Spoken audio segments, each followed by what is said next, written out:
Accueil chaleureux ce 14 septembre 2021 du ministre délégué à la présidence chargé de la Défense, Joseph Betiassom, au centre de formation pré-déploiement de Mochoboum dans le département du Oignon, région de l'Est. Au premier rang de la commission d'accueil, le ministre de la fonction publique et de la réforme administrative, Joseph Lé. Par ailleurs, élite du dit département. La cérémonie de prise d'armes du 8e contingent camerounais à la mission multidimensionnelle des Nations Unies pour la stabilisation de la Centrafrique, MINUSCA, se déroule en présence de plusieurs personnalités et en plusieurs articulations, à savoir l'exécution de l'hymne national, le mot de bienvenue du maire de la commune de Doumé, la remise de l'étendard au commandant de ce 8e contingent camerounais à la MINUSCA.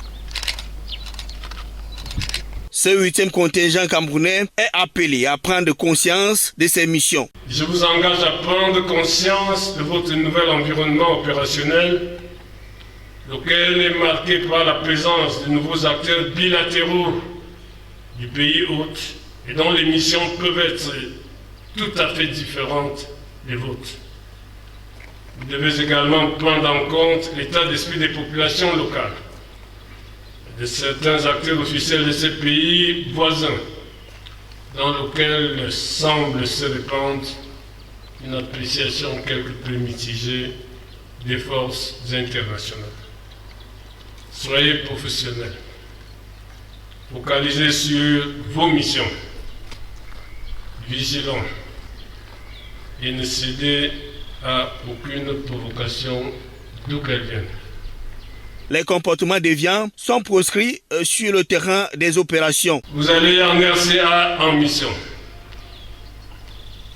et non pas sur un champ de spectacle pour tourner des films, des vidéos, pour inonder les réseaux sociaux sur les moindres faits ou moindres difficultés que vous auriez à affronter inévitablement. La sécurité militaire a été ensuite par nos soins de combattre avec fermeté cette mode de diffusion des faits militaires dans les réseaux sociaux par les militaires eux-mêmes. Les cas établis, repérés et avérés seront sanctionnés comme il se doit. Le 8e contingent camerounais est aguerri et prêt à accomplir ses missions. Le moral est très haut. Nous avons reçu une formation très solide pendant 3 mois de formation ici au centre.